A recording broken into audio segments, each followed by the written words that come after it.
مانەوانیەوە بریتە لە عقالەوە هاتووە واتە بەستنەوە، یعنی ئینسان بۆیە زاتێکی عاقڵە واتە قودرەیەکی غەیبی غێر حیسیتایە ئەم قودرەیە ئەیگەڕێنێتەوە لە کاری خراپ، نایڵێن ئینسانە کاری خراپە بکە.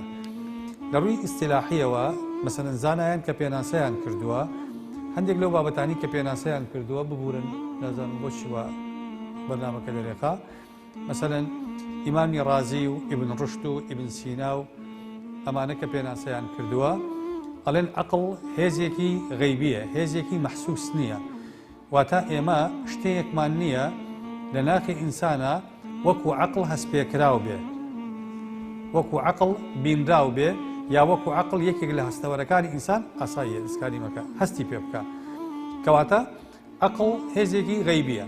باش، عەقڵ بەچیە ئەناسرێتەوە لە ئینسانە؟ بە تەسەڕوفاتەکانی ئینسانە ئەناسرێتەوە. چۆن؟ بۆ نمونە ئێمە کاتێک کە سەیری کەسێکەکەین ئەڵێن ئەم کەسە تەواو نییە، شێتە. بەچی هەستەکەین بۆی کە ئەم کەسە شێتە تەواو نییە؟ بە تەسەڕوفاتەکانیە. ئەگینا جیاوازی لە ڕووی ڕووکەشەوە نییە لەگەڵ ئینسانێکی عاقڵە. کەسێک شێت بێ ڕسمێکی بگرە، ڕسمەکەی تەڕەحکە لەگەڵ کەسێکی ساغ هیچ جیاوازیان نییە. سلوک و قسەکانی و هەڵس و کەوتەکانی پێمانەڵێ ئەم کەسی اختیلالی عەقڵی هەیە. کەواتە عەقڵ شتەیەکی نەبیستراوە، یعنی شتەیەکە نایبینی، هەستی پێ ناکرێت، حەواسەکانی ئینسان هەستی پێ ناکات. لەکوێ وجودی هەیە؟ لە تەسەڕوفات و سلوکە. هەموو ئەتیباء وا ئەڵێن شتێکی مەحسوس نییە.